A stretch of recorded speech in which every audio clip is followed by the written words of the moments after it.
will be highly appreciated. So let's get started with the latest making headlines across the country. A proposal by Seme Member of Parliament James Nyikal to scrap off 5% on digital content from the finance bill has been rejected. The proposal was defeated when members of Parliament voted on the amendment during the third reading on the bill on Tuesday. The sitting of the Whole House Committee provided a leeway for legislators to push through their preferred amendments. There were 87 members of Parliament who voted to keep the amendment, while 189 members of Parliament voted against it.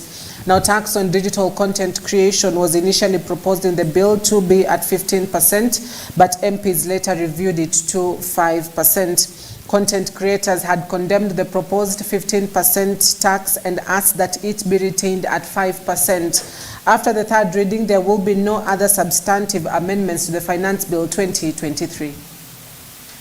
Mr. Speaker, in the same vein, I want to plead with you, because 30th of June is still too far away. Mr. Speaker, the House can find a mechanism of navigating through this process, but we cannot circumvent a very cardinal process, a very cardinal principle in the Constitution of Kenya 2010, which is public participation under Article 118, Mr. Speaker. By simply rushing through this process, Mr. Speaker, it is my submission that this bill requires not only a harmonization process, but actually requires to be republished, so that the public can be given adequate time and opportunity to participate. Mr. Speaker, I submit. Thank you. Majority Leader.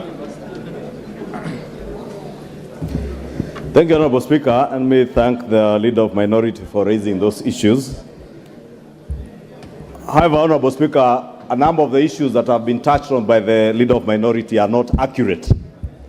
Because, Honorable Speaker, I have been in this House for the last almost 11, 12 years with the Leader of Minority. We joined this House together. And he knows for a fact, because he has alluded to previous rulings by Speaker J.B. Muturi and precedents set by Speaker J.B. Muturi. Now, away from that, Health Cabinet Secretary Susan Nakhumicha has exposed a private hospital fleecing millions from the government through questionable surgeries. Appearing before the Parliamentary Health Committee, Nakhumicha told that 60% of the National Hospital Insurance Fund's NHIF disbursements went to private hospitals. She argued that the private hospitals made false claims about patients they attended to in an effort to loot from NHIF. She explained that the discovery informed her decision to suspend 8 NHIF branch managers on Monday, June 19th, imploring the committee to support her crackdown. Nakhumicha further explained that 8 suspended hospitals included some of the top beneficiaries of the latest NHIF disbursements. It is not just these 6 facilities that were highlighted. We have a big problem. And one member said that how is it that over 60% of payments from NHIF goes to private facilities? Chair and honorable members, it will shock you that of the payments we made this month, after having delays from Exchequer for a long time, the top facility to be paid is one that we have suspended. And in all honesty, and I am yet to be convinced, that you will have a small private facilities doing more surgeries than Kenyatta, than Moi, than KU, all these public facilities combined. We have some small health, and it is not the big currents that you hear about. There is a problem, and we can only solve this problem together with you members. I'm seeking your support, that you be with me on this one. Unfortunately, there are going to be casualties. But please be with me. If you are really intentional about us cleaning health in this country, we must work together. There's no way out of it. Before I took the decision that I took, I had an early morning meeting with my chair of NHIF, with the CEO of KMPDC, and we discussed the ways out of this matter. We did not just suspend the facilities, Chair. I gave them 24 hours to vacate patients because I knew there would be an impact. So within the 24 hours, they ought to have vacated patients to other hospitals. And one of those facilities had the audacity to write back to me and tell me they have over 200 admissions. What do? They said, vacate the patients. The only patients that will remain in that facility until available space is found is those in ICU and HDU. And my DG is here. He will agree with me that that was the right decision to take, that we allow for patients to be vacated, and then the facilities can be closed while the investigations continue. Now, the Director General of Communications Authority of Kenya, Ezra Chiloba, has explained the barriers limiting him from deleting deceptive content aired by controversial Pastor Paul Mackenzie on Times TV. While appearing before the Senate ad hoc committee investigating the proliferation of rogue religious organizations, Chiloba stated that the authorities' hands were tied. Victor Nzobeli with that report. The number of people who died as a result of the Shakaholder cult has now gone past 309 as a shocked country tries to come to terms with the massacre. However, many are still shocked that the teachings by the controversial Pastor Paul Mackenzie that could have led to the over 300 and counting to fast to death and others to allow their children to be bludgeoned to death can still be accessed online. It is this concern that saw the ad hoc Senate committee summon the Communication Authority Director General Ezra Chiloba to answer to this. Maybe there are other people who are still reading, following. Maybe even this is what he wanted, that he will become so famous and some other people are following. Aren't you able to do something? Because this is what our voters are telling us. Do something, because maybe our children are still following the content. However, the authority's CEO told the committee that gaps within the law make it very difficult for CA to unilaterally take action. Not done directly by us. We actually have to go back, for example, to identify who is the host of that particular platform. And you will find that a lot of these things that happen in this country are not even hosted here. They're outside our jurisdiction, which means we have to collaborate with our counterparts in other jurisdictions to be able to track down some of those platforms. According to a report by the authority that was tabled in Parliament, CA's capacity to also monitor content on TV is also limited by geographical reach. The infrastructure that we have has the capacity to monitor up to 140 free-to-air television channels and 124 FM radio stations in Nairobi, Mombasa, Nakuru, and Nyeri. But as you can see, we already have more than 326 free-to-air TV stations. So it means we need to improve on our capacity. The parliamentary committee was also told that Mackenzie may have altered his birth. The government introduced second-generation ID cards. Mackenzie was issued with second-generation ID card, where he also changed his date of birth from 1976 to 1973.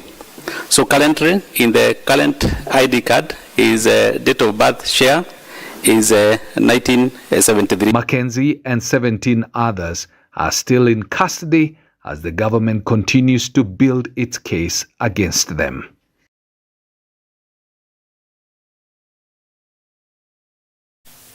Now, apologies. I initially said Victor Nzobeli with the report. Well, that is not Nzobeli, that is Fred Njiri. Away from that, Nairobi Governor Johnson Sakaja broke into tears after rekindling his childhood memories of how Nairobi children struggle to attend schools. The governor was addressing a delegation during the launch of the Dishina County program at Central Kitchen in Roysambu Primary School, where he wondered why successive county governments did not intervene to help hungry children.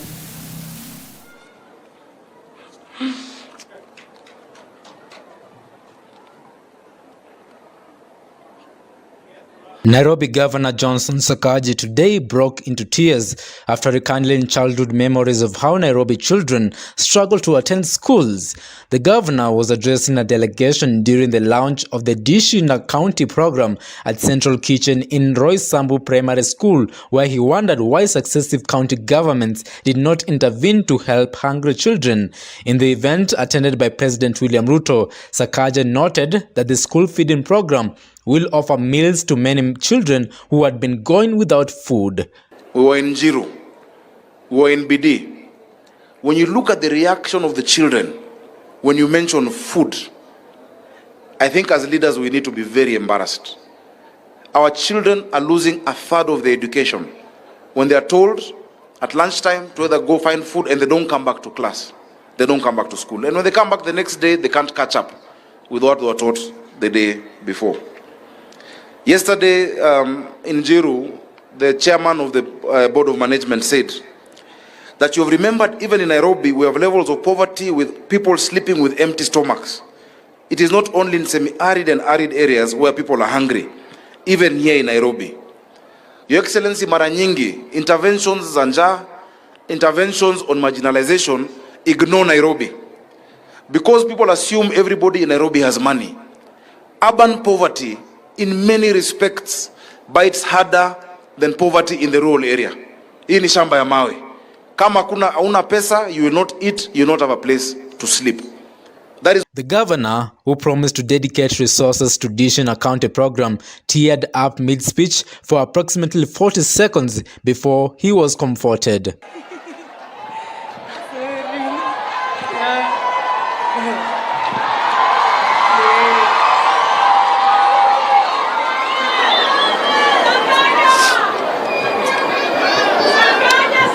Thank you. Your Excellency. Your Excellency, this thing must work. There's no other way. It must work. These children deserve the same that your children have and that my children have. And so I thank you because you have supported from the beginning. Whenever there's been resistance, you have called your minister, you have called whoever matters for these children of Nairobi. Addressing the same gathering, President Ruto thanked Governor Sakaja and revealed that the national government will provide 50% of the money needed for the program. Ya mambo ya elimu ya watoto wetu. Niliwaambia Wakenya wakati wa mambo ya kampeni ya kwamba tutaajiri walimu zaidi kwa sababu watoto wetu wengi wako shuleni lakini hawasomeshwi kwa sababu walimu ni wachache. Kama vile mnavyojua, tumeajiri the first time walimu 35,000, the highest ever employed in the Republic of Kenya. Na hiyo pia haijatosha. Ndio nimesema katika hii budget ambayo hao wabunge wataenda kupitisha leo kwa mapenzi ya Mungu, pia tumeweka budget ya walimu wengine 25,000 ambao watakuja kufundisha watoto wetu hawa. We have a commitment that we must reduce the gaps in education in our primary and secondary schools, including our TVETs, so that we can ensure that our children are not just in school, but they are being taught and they are learning and they are acquiring knowledge. Victor Enzobeli, EBN TV, Nairobi.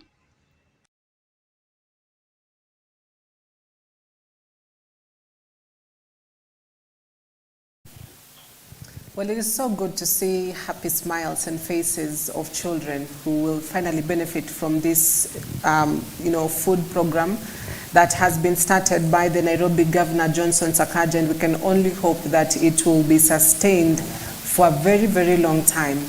So now let's get a look at what is happening on the newspapers this morning.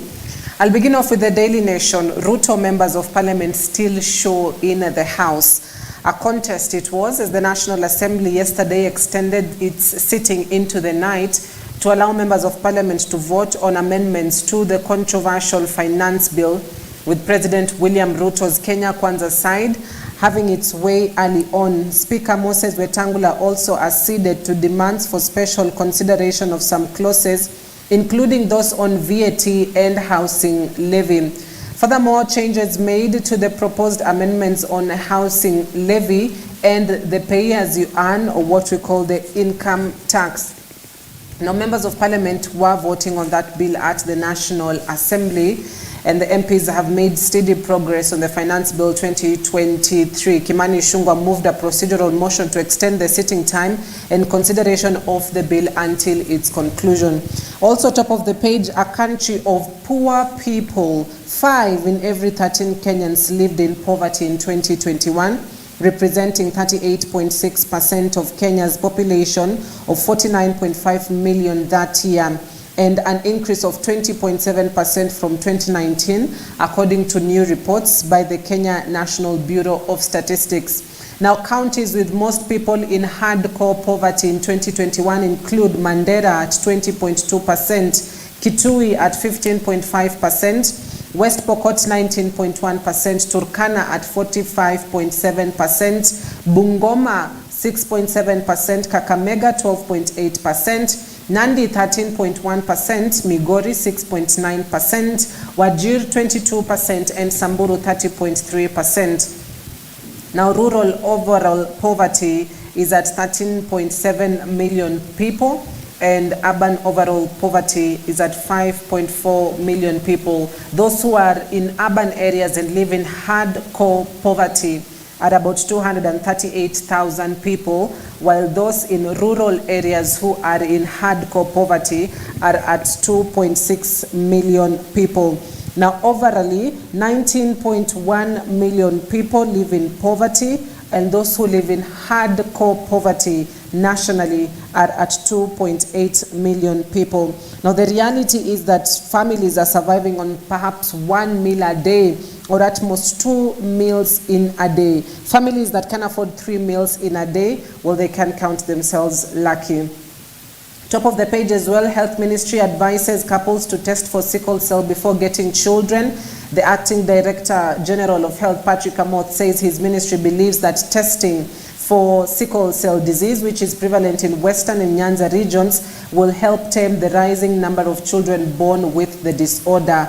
As well as I changed mosquito net's tender specifications, says new KEMSA boss, even as confusion as some schools fail to get capitation money. To the Standard this morning, Levy, Ruto tightens snooze on employers. In last-minute changes to the Finance Bill 2023, government slaps employers with a fine if they don't remit the housing tax to KRA within 9 days after deducting from staff salaries, a measure to ring-fence the fund. I'll take that again. In last-minute changes to the Finance Bill, government slaps employers with a fine if they don't remit the housing tax to KRA within 9 days after deducting from staff salaries, measures meant to ring-fence the fund. And this is some of those changes that were made to the Finance Bill 2023, where employers stare at stiff penalties if they delay to remit housing tax. Also, top of the page, KEMSA Saka's new CEO accused of being center of tender cancellation. Few weeks after President William Ruto appointed a fresh team, it has emerged that the new Chief Executive Officer, Andrew Mulwa, was aware of the proposal to alter 3.7 billion shillings tender documents, which resulted into a row that led to the sacking of Principal Secretary Josephine Mburu. Now, about 7.8 billion shillings is in question in 2020 over misappropriation of COVID-19 funds, 40 million shillings in 2021 over the holding of ARVs at Mombasa Port while demanding taxation of 40 million shillings from donor, as well as in 2023, 3.7 billion shillings irregularities in procurement of mosquito nets are worth that particular amount. So these are some of the scandals recently at the KEMSA, and coincidentally every year, 2021, 2020 as well, 2022 perhaps a break, and then now 2023. Top of the page as well, senators filed censure motion on Cabinet Secretary Moses Kuria, who is set to appear before the Senate committee at 10:30 a.m. Will he do that? We'll wait and see. Now, if approved, Kuria risks being declared unfit to hold public office, a move that could trigger the process of removing him from Ruto's cabinet. Kenya to join lucrative world of 3 trillion minerals, as well as electricity prices set to go up once again. And then finally, the Star this morning talks about how finance bill taxes will hurt you.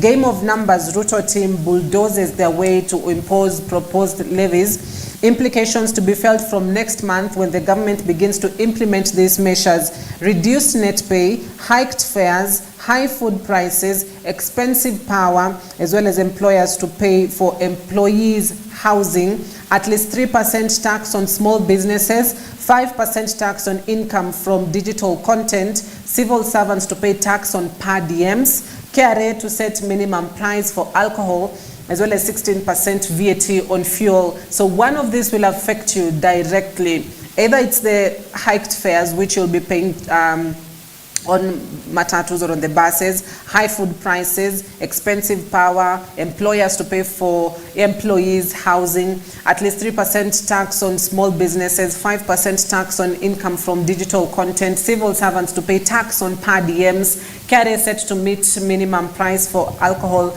as well as a 16% VAT on fuel. And then as well, it talks about KEMSA and NHIF scams could claim more big names. KEMSA and NHIF scams could claim more big names, and now the Afya House is being referred to as the Mafia House. Who killed Butere family, or who killed Kevin Butere family, demands answers from police. Top of the page on the Star. Sifuna files censure motion against CS Moses Kuria, as well as death sentence upheld for violent robbery guards. So those are the stories making headlines on this local dailies this morning, largely to do with the Finance Bill 2023, which was passed at the National Assembly, when members of parliament stayed till late just to make amends to some of these proposals. But that report will be coming to you keenly or in more details in our subsequent bulletins at 1 p.m. as well as at 9 p.m. So at that point, allow me to take a quick breather. But when we come back, we'll be having a discussion on dealing with grief. My guest is already in studio, Julius Gitari, a counseling psychologist. How do we navigate this whole atmosphere of grief after you've lost your loved one? What's next? That conversation coming up after the break. Stay with us.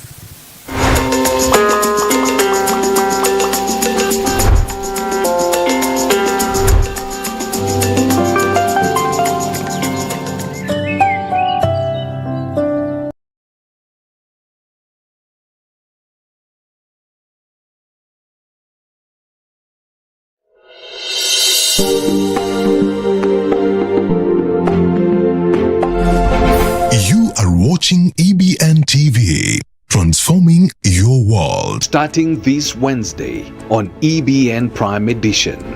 Hi, I'm Sami Adika.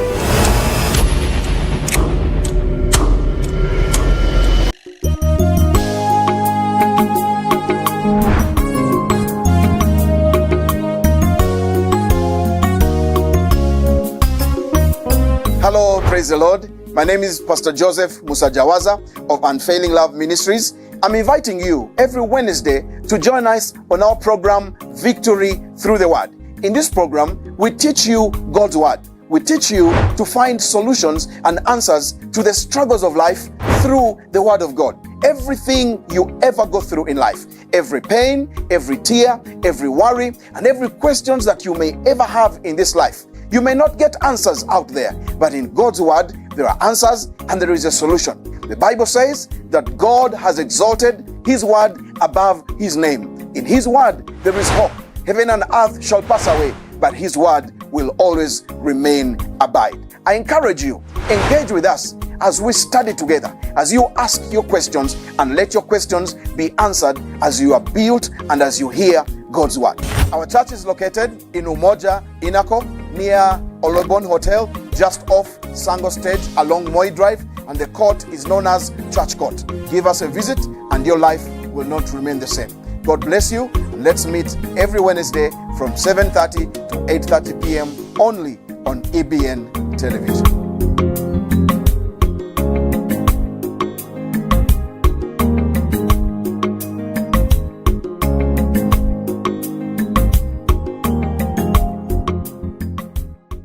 Bwana Yesu asifiwe, watazamaji wa EBN. Kwa majina naitwa Pastor Julius Mutuko, na nataka kukaribisha kwa kipindi ambacho tutakuwa tukisikiliza neno la Mungu kila siku ya Ijumaa na Jumamosi kuanzia saa 3:30 jioni hadi saa 4:30 kila siku kwa lisali moja, na hivyo tukiangazia true worship ama kuabudu halisi, ambapo tukiangalia Biblia kitabu cha Yohana 4:23-24, Yesu alipokuwa akiongea na mwanamke Msamaria alimwambia wakati unakuja ambapo watu watamwabudu Baba katika roho na kweli, kwa maana Baba ni roho ama Mungu ni roho, na yuwatafuta watu kama hao ili wakamwabudu.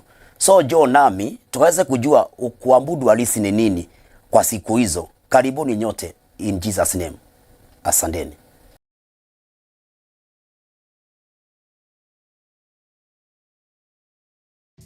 Faith for today is a show to look at what is going on in your life and what needs the intervention of God in your life. Faith is the assurance of things hoped for, the proof of things we do not see. We are here for you.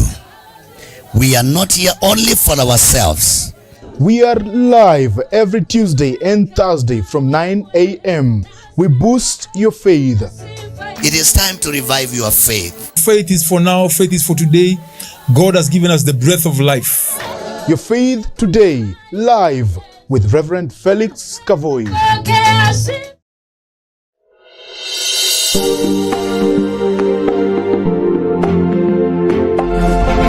You are watching EBN TV, transforming your world.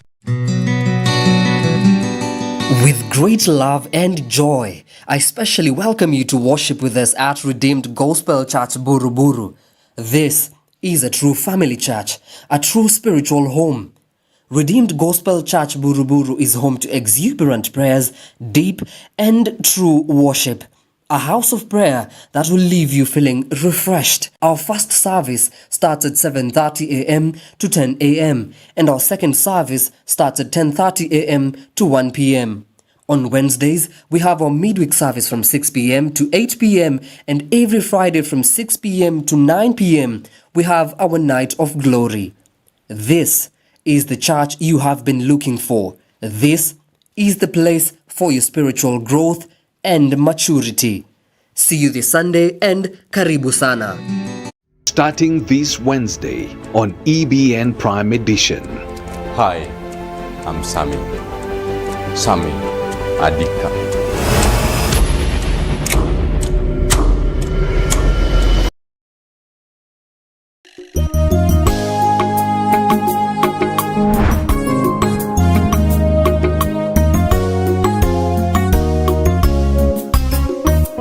Hello, praise the Lord. My name is Pastor Joseph Musajawaza of Unfailing Love Ministries. I'm inviting you every Wednesday to join us on our program, Victory Through the Word.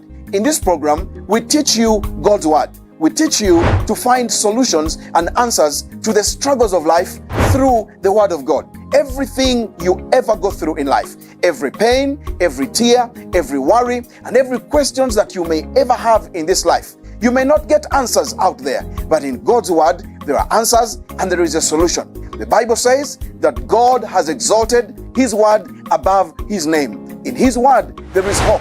Heaven and earth shall pass away, but His Word will always remain abide.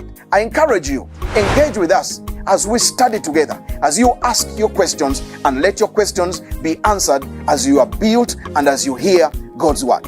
Our church is located in Umoja, Inako, near Olobon Hotel, just off Sango Stage along Moi Drive, and the court is known as Church Court. Give us a visit and your life will not remain the same. God bless you. Let's meet every Wednesday from 7:30 to 8:30 p.m. only on EBN Television.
watching EBN TV, transforming your world.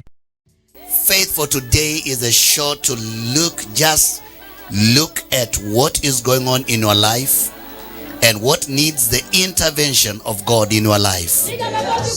Faith is the assurance of things hoped for, the proof of things we do not see.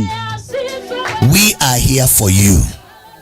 We are not here only for ourselves. We are live every Tuesday and Thursday from 9 a.m. We boost your faith. It is time to revive your faith. Faith is for now, faith is for today. God has given us the breath of life. Your faith today, live with Reverend Felix Kavoi.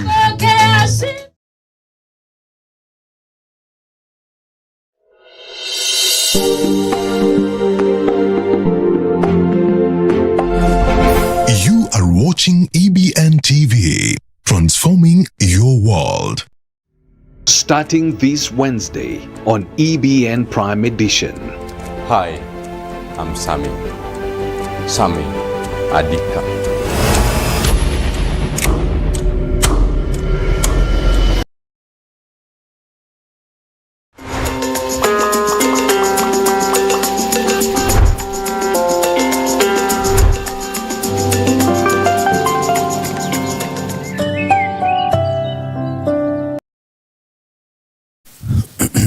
Welcome back and thank you for staying with us. You're watching Morning Live. It is just about 40 minutes past the hour mark and we're about to get into such a sensitive topic on dealing with grief. Now, once you've lost your loved ones, it can be so difficult to navigate your way post the mourning period. And that is the conversation we'll be having today. What do we need to do? What are some of the things we need to engage ourselves in positively to ensure that as much as we still miss our loved ones, we're also able to move on with our lives? And that is the conversation that we'll be having this morning. Give us your feedback on our SMS line 23993. Also talk to us on our Facebook and the YouTube page where we are currently live on EBN TV. Do tell us if you've lost your loved one before, how was the experience like? What did you do post the mourning period? And of course, what would you have loved to improve on then? My guest is already in studio, Julius Gitari, a counseling psychologist. Thank you so much, sir, for making time for us this morning. As well as the founder of Beacon of Hope Counseling and Career Center. And he will be helping us to just understand more on how to deal with grief. So thank you once again, sir, for coming this morning. And we'll just get straight into it. When you've lost your loved one, there's so many emotions that you're going through at that moment. You're going through anger, you're going through, remorse, you're going through frustrations, maybe sadness. So many things are just piling up for one person. How difficult can that be to just come out of it, as Cynthia come out strong of it, or as Julius to come out strong of that? Thank you, Cynthia. Let me say that when it comes to loss and grief, it's not an easy process. And again, we need to appreciate that we are also very different. My way of coping with the grief will be different from yours because, again, of the way we are wired. So there are a lot of factors to consider when it comes to dealing with the loss of grief because, again, there is the issue about our culture that come into play and also our religious inclination plus of our personalities. However, depending on the resources that are available for the individual, there are those who will be able to overcome the situation very fast. There are those who will take longer time, some even years. And grief, when somebody is grieving, is not a miracle. It's a journey that one is supposed to go through. So we cannot say that within the span of the 1 week or 1 month, somebody will overcome their grief. It's a journey, and again, sometimes they can even take as long as even 10 years or even more years. So, but from a professional point of view, the shortest duration one can be able to go through and overcome the loss of a loved one is at least a period of about 2 years, because that span of time is a healer. And again, also ensuring that the restraining factors are not there. This particular person is being supported. Yeah. So professionals need to come in and to support this kind of individuals grieving. Yes. So essentially what you're trying to say is that there is no end to grieving. It could take as long as 10 years. Correct. So I'm really trying to understand,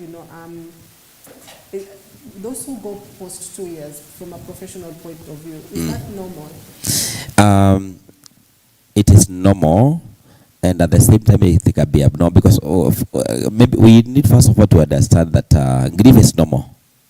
Grief is normal. But I'm saying that there is what we call now our personality factors. The way you are wired, your personality can make you to take a longer time because there are those, especially the introverted personalities. Many times they might not be able to get the opportunity to vent out.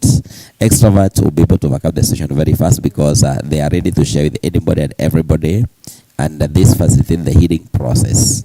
Unlike those other people. Then again, also we are talking about now the status you are having.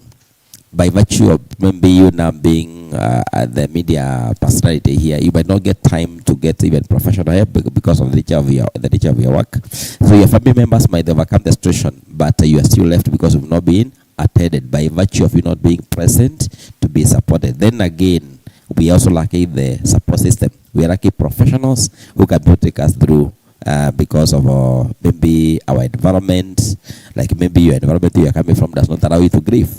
Mine allows me to grieve. So you see also those cultural factors might have an interplay in how somebody will heal. Yeah, so, let's just stick on the personalities because you say, for an introvert, the process is different. For an extrovert, the process is different as well. Correct. Because of just the nature of their personalities. So they are outgoing, they love to be social. While on the other hand, the others love to be just on their own space. Correct. So, for these two people, how are they supposed to now know that, identify I'm an extrovert kind of person, so this is how I'm supposed to deal with grief, or I'm an introvert kind of person, and this is how I'm supposed to deal with grief? How are they supposed to know that? Now, awareness, first of all, need to be created because we normally say that awareness is healing. So without awareness, we still continue with our routine, with our what we know best. But now, and I want to appreciate the EBN TV for thinking of something like this because now through this kind of a sensitization, now at least now people will be able to understand.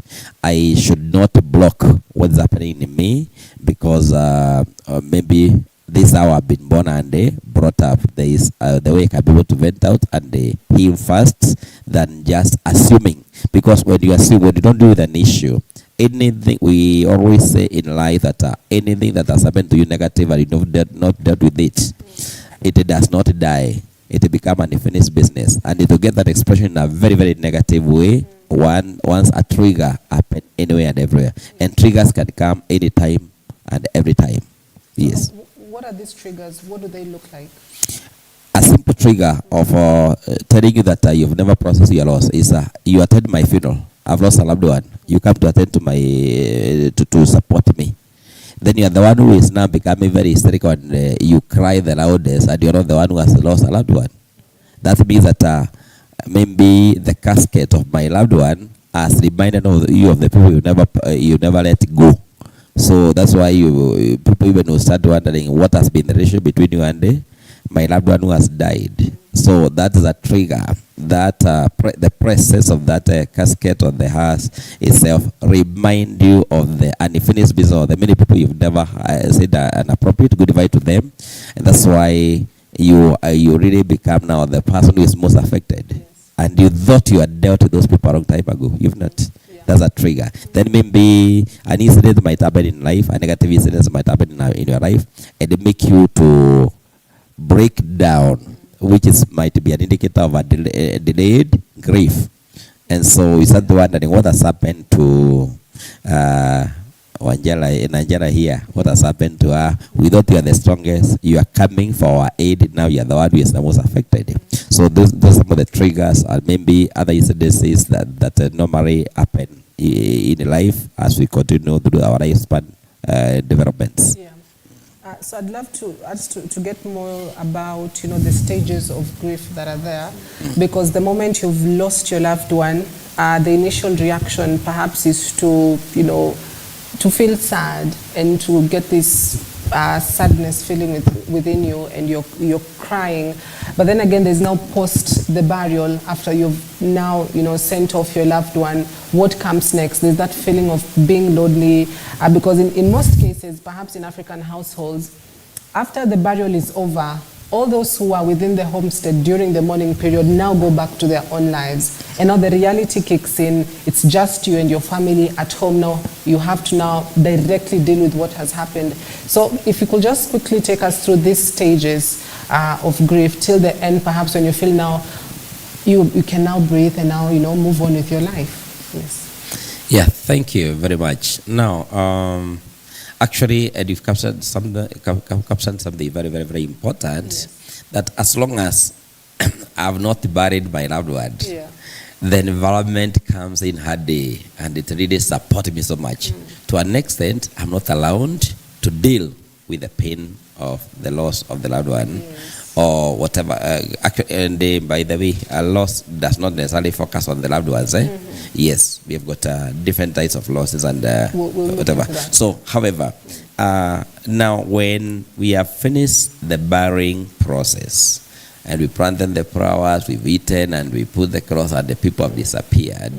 This is the time now a cold breeze comes to this individual who has lost a significant person in their lives.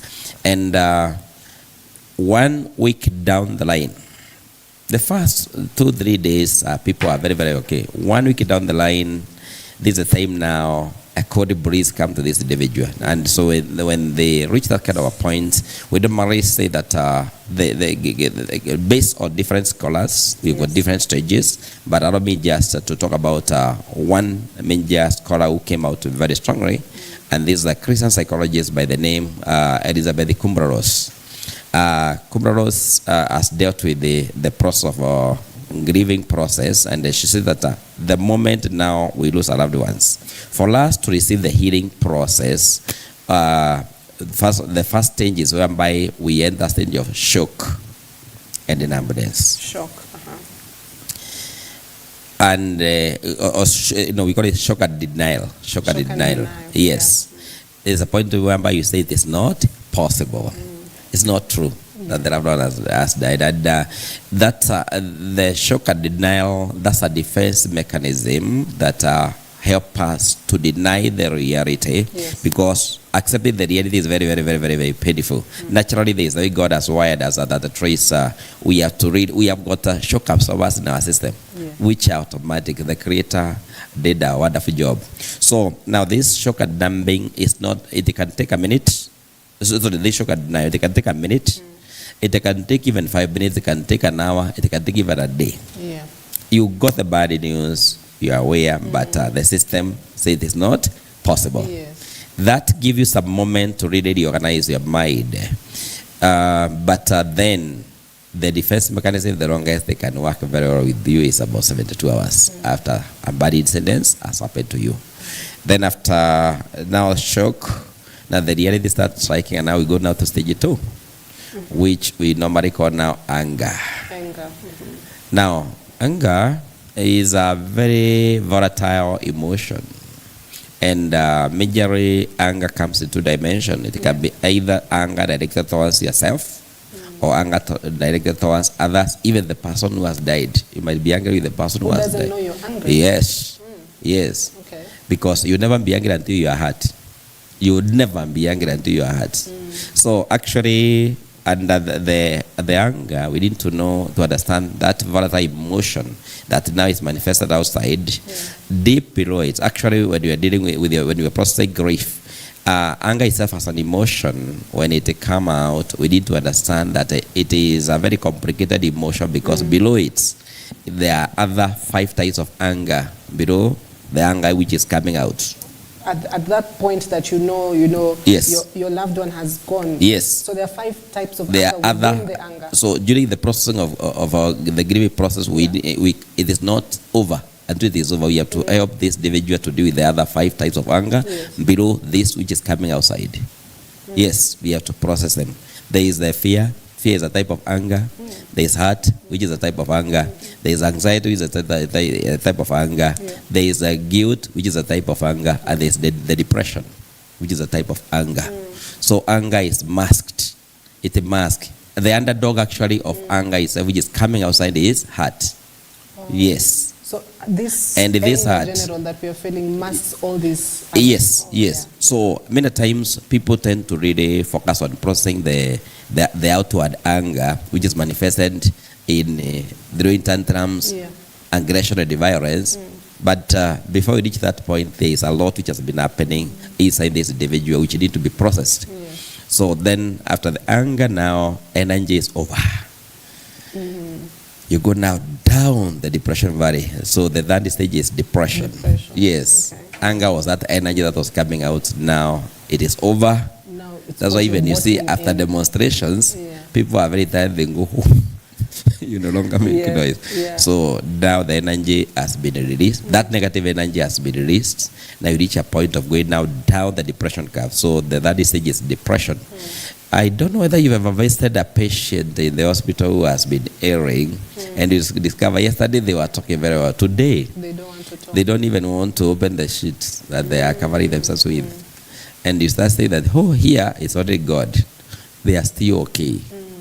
But they're in a state of depression. And this because they have been overwhelmed by this loss. So that point of depression, somebody might not be very, very keen to talk. They might not be ready to engage. And a depressed person sometimes, you might even think that they are not hearing what you are saying. And that's where we normally say that, especially for the patient, people need to be very careful, because somebody another depression can even curse you. You don't need to talk anything negative. You need to be very keen on what's coming out of your mouth. Then from that stage, the person you are saying that these people sort of they are going the next moment, the next stage. And so when somebody is giving, they will reach to this point whereby they don't want to see the body, they don't want to hear about you people as much as you are coming with your prayers. I don't want your prayers, I don't want that kind. I want to be alone. That's the state of depression. That's the individual is. From there, we go to the next stage, which is now bargaining. Bargaining. This time, I will start now looking for people like Nanjala, and I will send people to come and tell you to come. I need you. And I might not necessarily need you to do so that I can have any dialogue with you. I just want your sense of presence. Oh, really? Yes. To have that, and that's what also complicates people, help us when they want to go and they support some loved one. I don't want to come and make stories. I just want to see you. Yes. Yes. Your sense of presence is a healing factor in me. And I might never have gone to church. This day that you come to visit me, I might tell you to read for me a scripture you've never thought, because I've never gone even to the house of God. And you wonder. So that's the state of bargaining. And bargaining, people are bargaining with God, people are bargaining with the loved ones, and we are making amends. So this state of bargaining is very, very, very, very important for people to understand, because now the person who has undergone a loss, now they want to reach out to others. They want to reach out to the social support system, to the loved ones, to the significant others. And the final stage is the acceptance stage. This is the point now by I let go my loved ones. So the person will be buried now. I'm ready to let them go. I was clinging, what I've been doing with the stage 1, 2, 3, and 4, I've been clinging to them. Now, the point of acceptance, I have let them go. And that parting is very important. It's also very emotional, but at least now it relieves somebody. Yes, I have accepted that this particular person has died and they're not coming back. Permanently, I will not see them again. So that point of acceptance is very, very, very, very important, because now it now leverages the cloud. Because before death, life was moving smooth. Then death brought this event it took me through the depression curve. At the acceptance stage, now the psychological soil has been brought back. Now the ground has been leveled. There's no depression curve. Now my life moves smoothly again. And that's the normal stage. At this time, I might come out more stronger and better than the way I was even before the death happened. So those are the 5 major stages according to Kumbra's grieving stages. Is it essential that everyone that is grieving goes through these stages? Is it normal that perhaps there's one stage someone might not go through who is going through that grieving period? Yes, again, that's now again comes to, that's when now the place of psychological counseling now comes in very well. Yeah. We are different. There are some people who jump. There are some people who will not even go through the grieving stages. So we are, our maker as wired us very, very different, and we need to appreciate that. There are people, I don't know whether you've gone to a funeral, remember you discover that I have lost my mother, but I'm the MC of the funeral of my mother. Is that possible? And I'm very strong. These things have happened. I'm the strongest this family. I'm even entertaining and making people even to laugh. But I'm burying my mother that particular day. And I don't want any of my siblings or any family member to cry here. No. Yes. They're supposed to come and celebrate. That is the denial of the highest level. Yes. Yeah, so the moment you go to a ceremony and see this person, just know that they're in denial, total denial. And you even hear people say that, hey, that particular person is very strong. They're not strong. They're not strong. They are wounded, but now the system has blocked. Yeah. Yes. The system has blocked. That is what we might call now masked grief. Yes. And therefore, this individual will work very well and they manage the environment. People see as if it is just a celebration, not a normal burial process. But down the line, deep down the line, after some times, this individual will go down in a very complicated way. And now, this time, we start wondering, we thought it was the strongest. What really happened? What is this that happened? So we are different. The moment I will start my grieving process is different from the moment yours will come. So we have got those, and there are those people who will not grieve at all, and based again on the way they are wired. Yes, to them it's just like a goat or a chicken that died. We buried. Let's proceed with life. Yes, and they are still okay. They are still okay. Yeah, is grieving a private thing, or can it be something public? I could be going through this as Cynthia in my house. I'm just going through all these stages. There could be somebody else perhaps who has a lot of that support system around and friends around, and so they can actually see what is happening, as contrary to that who is just at home and goes to work, goes back home, goes through this process. Is this something that is private, or can it also be public? Now, grief is not private. By definition, it means that grief is a natural, expected reaction to a loss. So it's natural. And this naturalness, we need to understand, is something natural. So I don't expect you to come here smiling after losing even your mobile phone. I don't expect. Because these are treasured objects. A mobile phone is a treasured objects. I don't expect you to come here rejoicing. You've been assaulted. I don't expect you to be joyful. So it's not something private.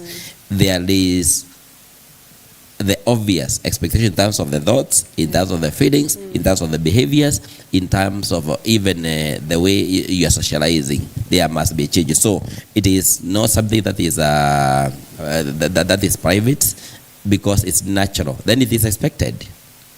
I don't expect you to be a smiling person here 24/7 and you've been hurt, you've been wounded. No, it is expected. It's a reaction, and now this reaction is whereby you become very moody. Your emotions are going to be very, very, very, very volatile. It's expected. I expect those kind of emotion to go on with different vacillations. So they're there.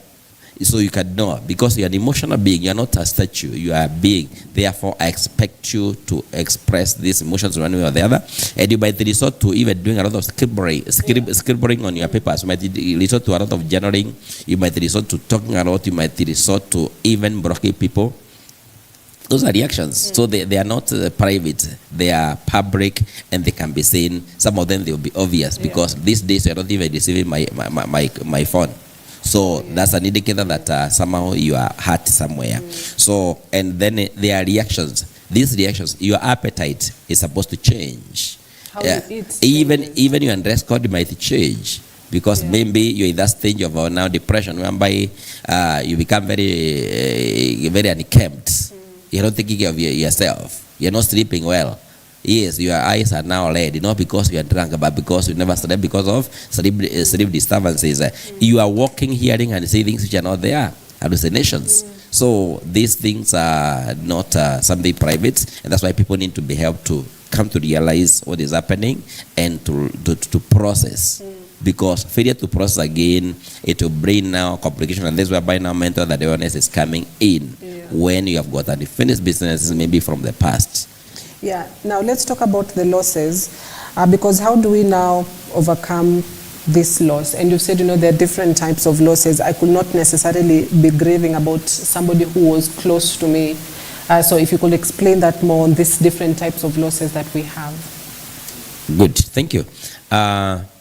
We have got two major losses that come out again as a matrix of 4 categories. So one of the major losses, what we call, we have got 2 types of losses. We have got physical losses, then we have got the symbolic losses.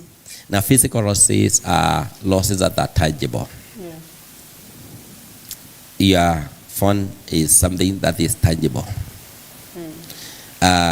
Even your body is tangible. So if you are going to the hospital to be amputated, that's a loss. Is that grieving? Is that grieving as well? Somebody even extracting a tooth. Oh, really? Your dentist want to remove one, especially your front teeth, and you are the person now who is coming to really help us with the news here.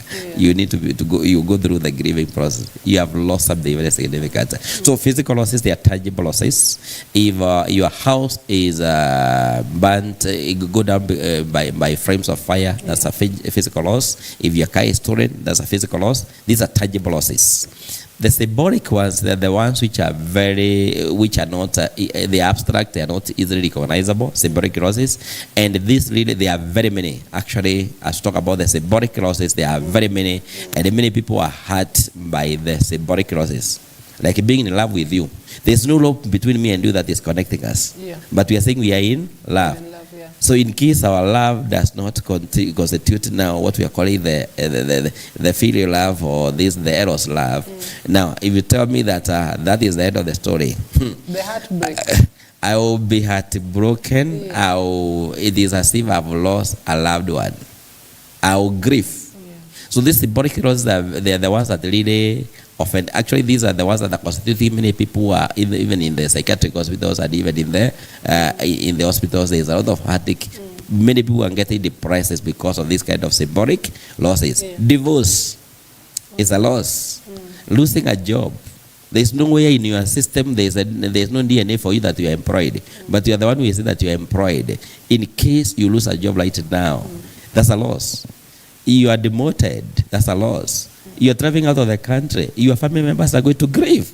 That's separation. Your child is leaving home, now going to school. That child, you have been sending to the kiosk there to go and buy a matchbox. You experience a loss. So these are symbolic losses, which they are not very, very easily recognizable. They are abstract in nature, but they have got a lot of implication to us.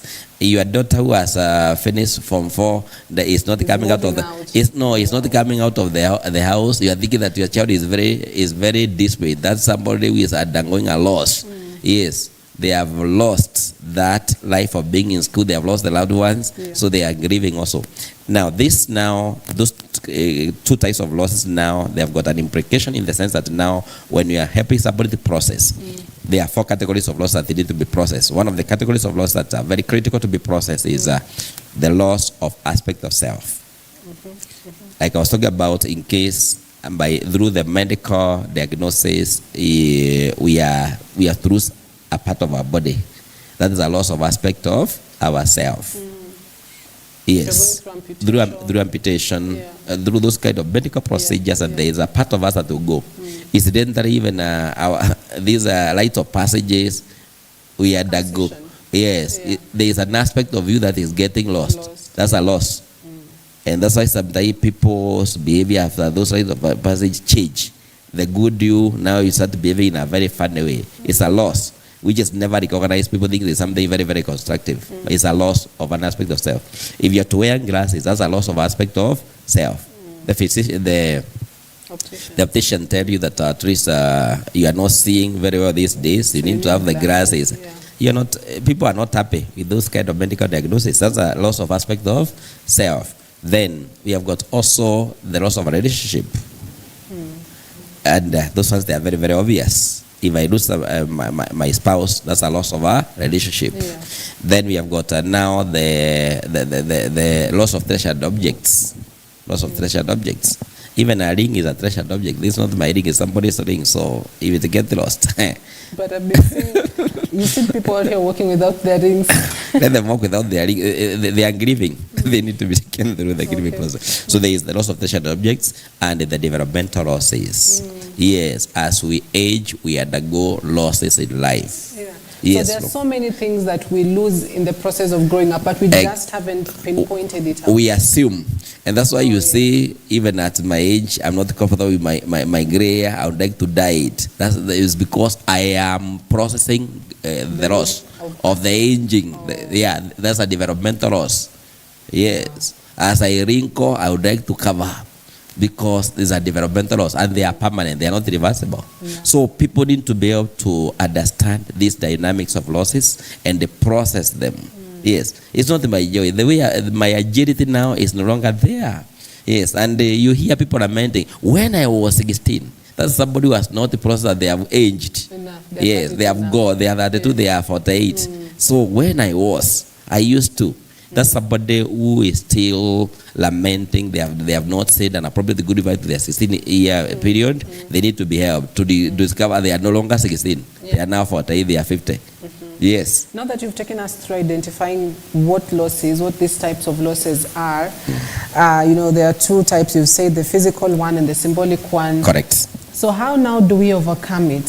We'll go perhaps with the various types that you've mentioned, but how do we overcome it? Particularly those who've lost their loved ones. How now do they overcome this after going through these stages? Now they've accepted. So what next? What next is to be helped by a professional, not by the community that tells you that we know what you are feeling. And it's okay. And this is the place now whereby we are having a challenge because we've got a handful of professionals. And these handful of professionals, they are also getting overwhelmed.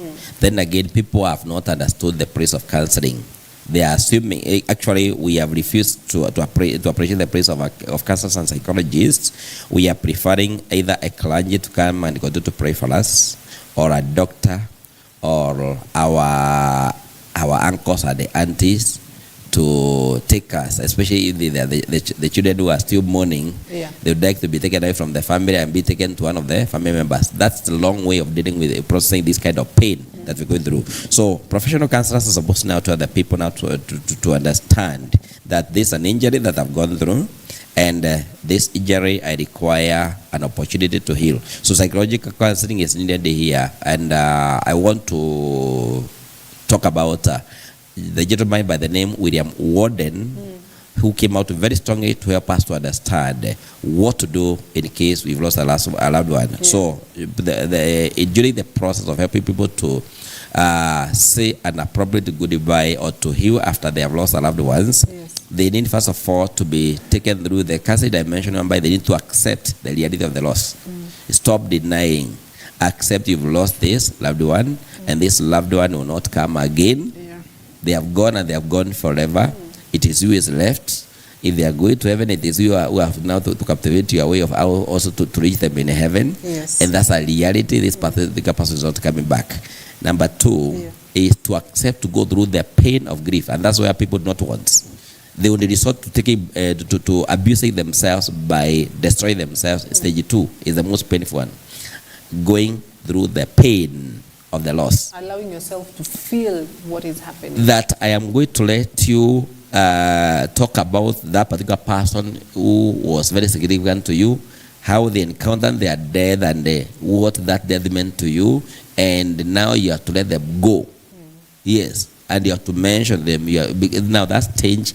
People tend to run away from that by abusing themselves through taking sleeping pills, through substance abuse and alcoholism, and through other self-destructive behaviors, instead of accepting to be taken through the pain of the grief. Yeah. So you have to be ready to be taken through the pain. You are said to cry. You are supposed to cry. You are supposed to lament. You are supposed even to write the letter to that loved one, and even all those kind of memoirs. Then stage 3 is a stage whereby you have now to learn how to adjust.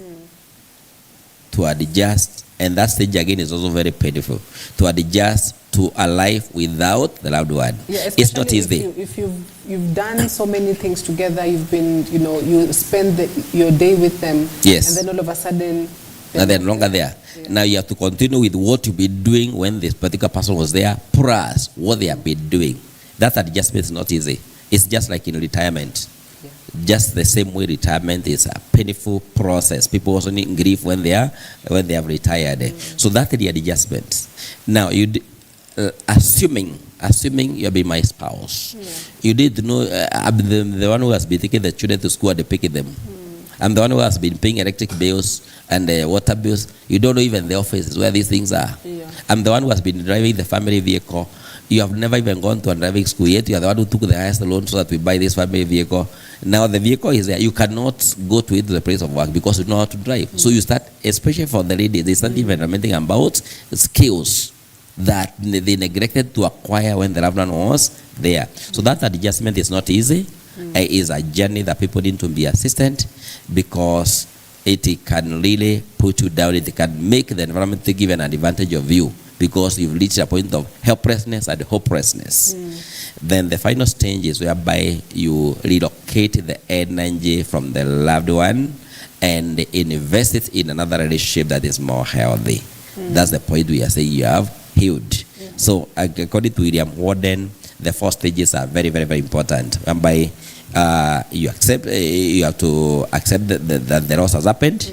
Then you go through the pain. Then you adjust. Then after that, you heal and reinvest. Because what was making us to be husband and wife or to be in the relationship is I had invested all my emotions. I came to the life of this particular person 100%, not 90, no, not 50, 100%. Now I have to remove all that emotion again and put them in something constructive. If I've healed, people do not heal. They put that energy in another relationship, which is very bad. Like if I lose my spouse right now, God forbid, and then next week I have got another wife. I have jabbed. Remember we talked about the 5 stages? Yes. I have now jabbed the handles. So I have not healed. And that has happened to me, especially by many men in Kenya. So I have jabbed the handle. And that is going to catch up with me in a very, very bad way. Yeah. My image, I'm going to destroy my image. I'm going to destroy my reputation, because I never allowed myself. I never accepted that my loved one has died. Yeah. I never decided to go through the process of going through the pain of processing that she's dead, that she's not coming back. I have not adjusted, and therefore I have jumped from the frying pan to the fire, and that's what many people do in life. Yeah. So what are some of these activities that we need to devoid from post grief? Post grief. Yeah. You get somebody who lost a loved one and their personality is now changed. It's like it's a whole new person. Correct. They're doing drugs, they're doing more partying, they're just keeping the wrong company. True. What should we do post-grief? What are some of these activities that we need to engage ourselves in? 1, you must do what you are calling self-care. Take care of yourself. Yeah. Sleep well, eat well, sleep well, eat well, engage in a healthy lifestyle. Then you have also to learn not to run away from others. So don't withdraw. Socialize. Actually, we are social beings. Yes. As we socialize with you and we share our moment of pain and grief, at least there is always the healing process that takes place. So socialize. Don't be antisocial. Then again, be ready to share with a trusted person what is happening in your life. There's always a person whom you can really confide what is happening within you. Within your circles of confidence, there's always somebody trusted you can talk to. Then also be ready and willing to go to reach out to professionals They are there today, and like before, they are there. And they can be able to take you through the healing process through loss, grief, bereavement, counseling. Then also manage your stresses. When you discover that maybe these days you are hearing and seeing things which are not there, seek medical attention. Psychiatrists are there to assist you to manage the hallucinations and delusions. And now you are moving from the normal one now to a different world. So now seek medical attention. Then there are these kind of recurrent distressing dreams, and those about the loved ones. When those start happening, you can see a counselor, you can also see your clergy. Clergy is also there to give you now spiritual nourishment, which is very critical, because actually even after all these processes, the final and the ultimate solution will be in the spiritual. At this moment when we are hurt, we might even give God a vote of no confidence. However, the end result, after all is done by psychiatrists, professional counselors, the ultimate goal is on the spiritual dimension. Minus the spiritual, it is still vanity. So as we do all this, counselors and psychologists will take you through the psychological dimension, the physical dimension. The doctors will do that, and but then finally, for somebody to be whole, they still need the spiritual dimension, because by the spiritual, whatever we are doing, it is vanity. So as we do all this, finally we end up in the spiritual dimension, because God is the ultimate solution to all the suffering that mankind had. Yes.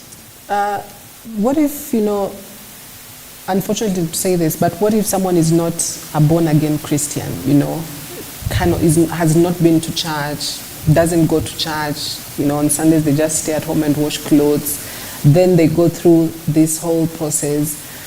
Are these people also expected, or will they likely see themselves as well go to somebody spiritual for help? Yes, by the way, or these people, the ones now who will be the first online to see the pastor? Actually, what happened is this. Even the so-called the people who say that they don't know God, there is always a vacuum within themselves. There is the spiritual hunger that sometimes is substituted by what we call totems. Even though you don't believe in God that I'm believing in, you have got something like a physical thing. It can be a tree, even though the shrines are together. So people have got a spiritual vacuum in themselves. So they might not necessarily come to the God of EBN together. However, they have got a totem. They have got something. They assume has got some supreme power. That's where their faith is anchored, and that is symbol. Remember Apostle Paul talking about the unknown God. Some people in Athens, Apostle Paul talking about the unknown God, and he was saying, this unknown God is now this God that I'm preaching to you. So even those people who call themselves are the atheists, they still have a spiritual vacuum in themselves, because atheism is a religion. So they have got a vacuum that they attach their faith to.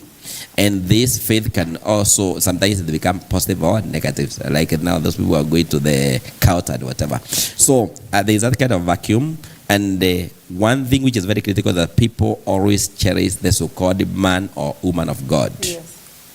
I might be the most drunkard person in my village, but when the clergy come, my hands are down, my voice is down, and I allow that particular person. Yes, I might still not believe, but at least I've heard what the man of God said. And at the point of my depression, when I'm grieving, when I go down there, at my point of depression, memories will be lingering about what did that man of God say. So we are in a state of denial, but still the voices of this unknown God of Athens still comes to this particular person. So they still have a lot of attachment to the spiritual dimension. Then again, maybe on the same point, remember the African environment. Taking it from our context. African environment is, we have got two environments. We have got the physical environment as Africans, and the unseen environment. That's why libations have always been there, even to our great-grandparents.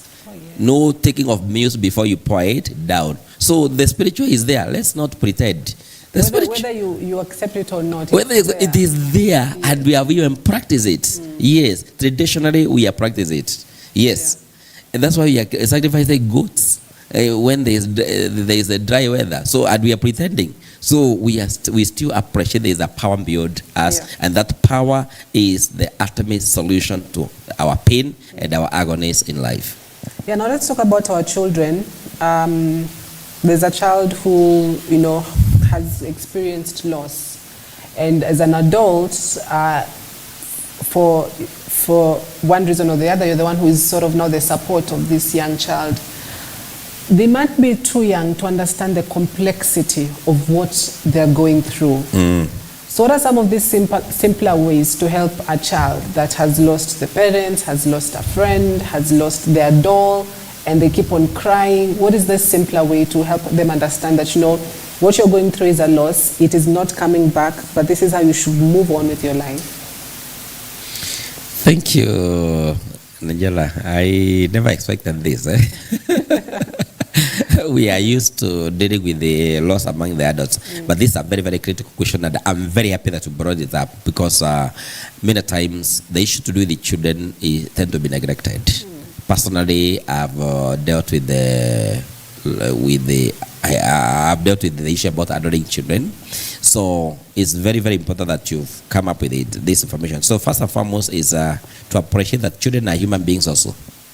Children are human beings, and the same way an adult is grieving, even a child is grieving, and they are not objects, because that's our Africanization. Children are objects to be seen, not to be heard. You see, even when we have lost the loved ones, we don't come to them. People have been pretending that they are really helping the people, but you only come to see the adults in the house.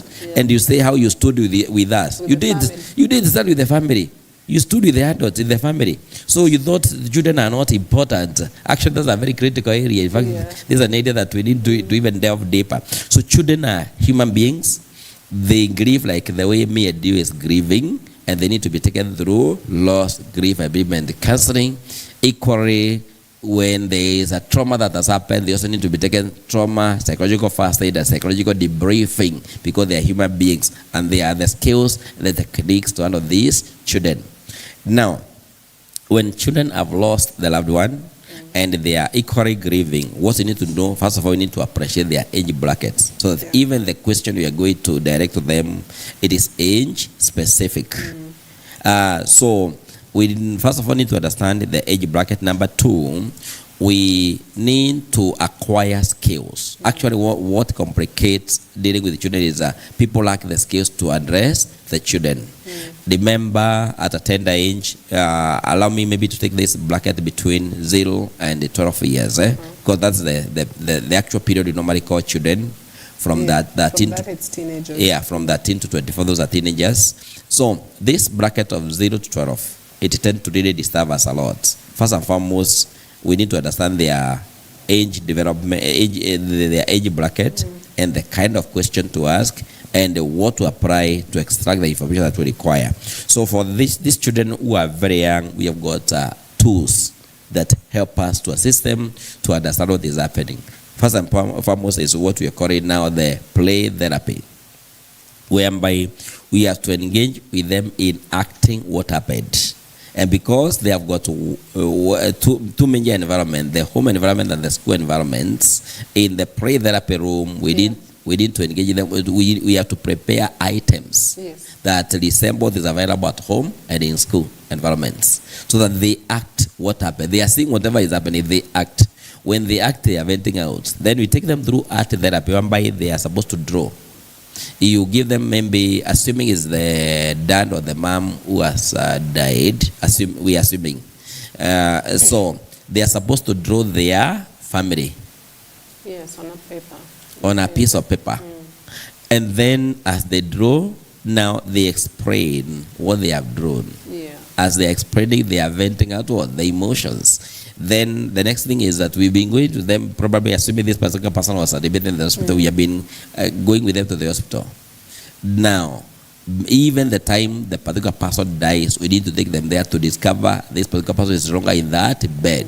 And this time now we are supposed now to prepare them to do, this particular person has died, and not taken by the angels, because again, there is the language we use here which really complicates. It's not the angels who took the particular person. This particular person has died. It is not God who has taken. Those terminologies we use. So we need to stop telling kids that, so-and-so is going to be the angels. We need to stop saying that. It is evil.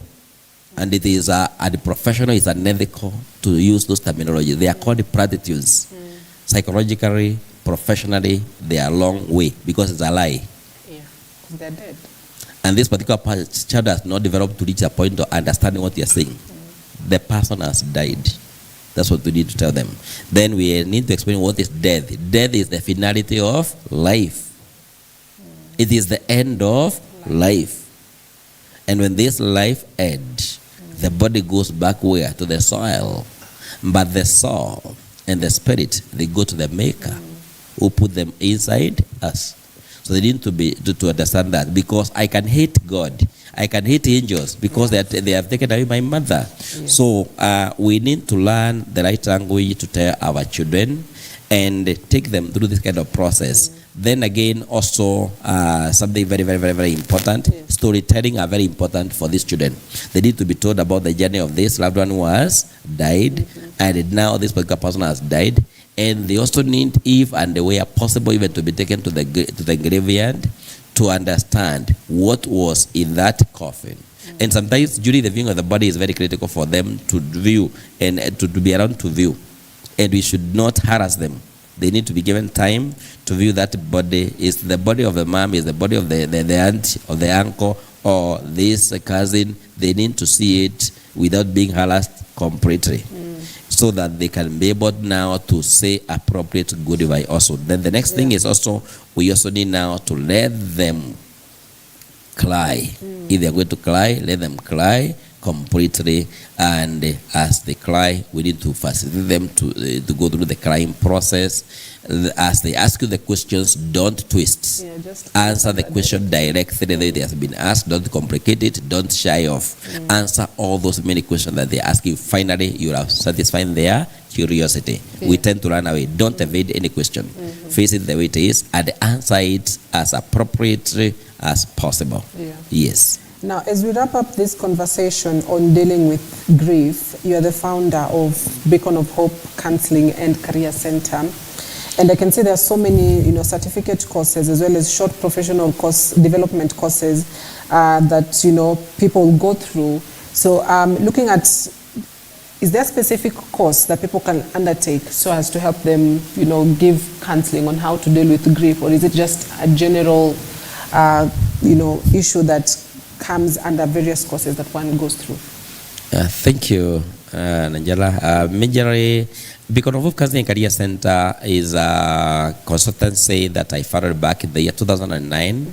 And the reason was I wanted to be doing consultation in the area of counseling, simply because I've been involved in so many disasters in the country. Including even the university attacks by the terror attacks incidences that have been happening, and I've been seeing how people have been suffering. So I started this consultation. Beacon is a source of light, and actually the name comes from we are the light of the world. Matthew 5:14. That's why the name came as a revelation. It's a source of light, and my calling was to illuminate or to create awareness in people to know how to undergo this kind of processes. So somebody undergoing a major, a significant loss in their life, Beacon of Hope Counseling Career Center can be able to take them through a training, a 5-day short course on loss, grief, and bereavement counseling, which is something very, very, very, very complex to be able to understand how to do with all the losses in life. It doesn't matter whether it's the loss of aspect of self. It doesn't matter what happened during the 2020, 2021 COVID era. We can be able to assist the people who are paining through that kind of process. Then issues to do with the traumas, many mental injuries that people are going through, and they are going out to make somebody to become even somehow insane. We have in those, and currently now I've been certified by British Psychology Society to conduct psychometric assessment and a career guidance, so that if you discover you're in the wrong career, there is the way to assist you to understand your pathway and become the kind of person you wanted to be. Yes. So quite, broad, looking at just all the courses that you're offering. So you can get to have the final word as we conclude On just general assessment, from your point of view, what do we need to do better as human beings? Because there must be something we're doing wrong.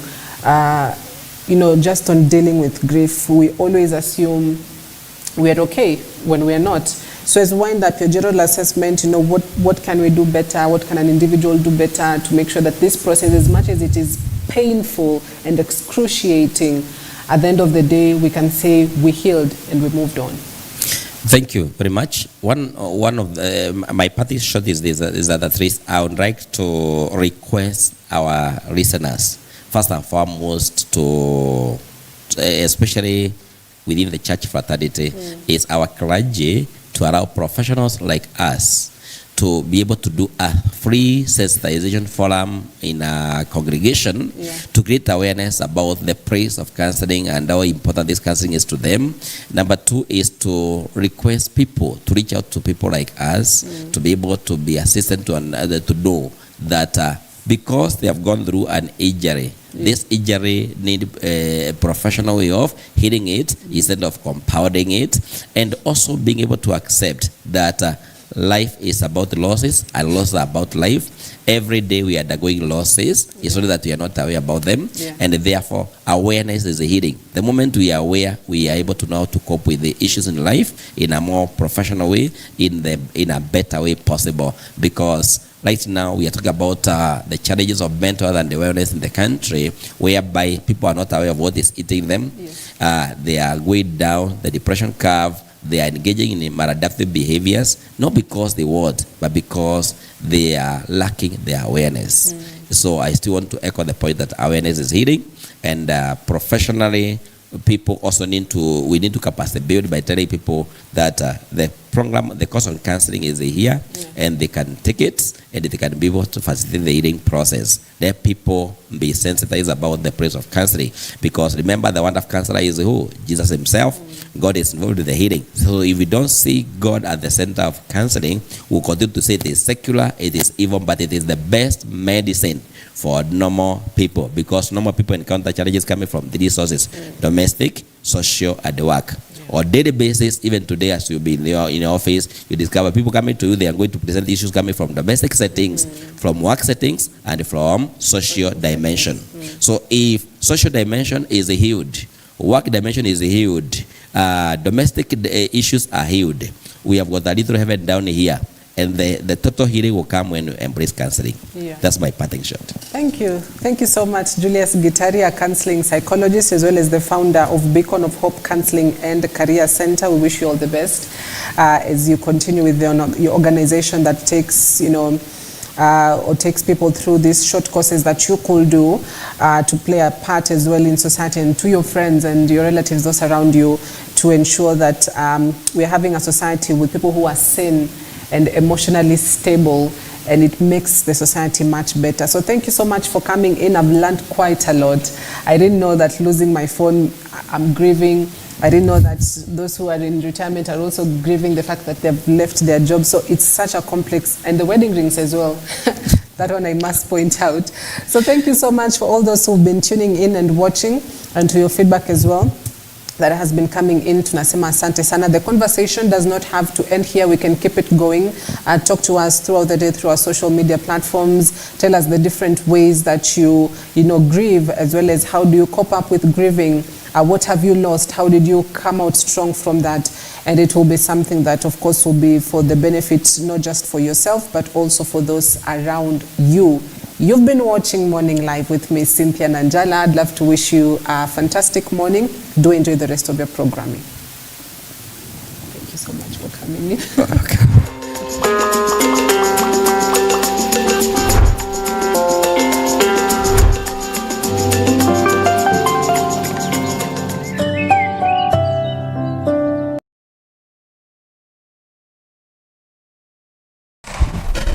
You've seen them on TV. Nakushukuru Mungu wangu kwa kunifikisha hapa.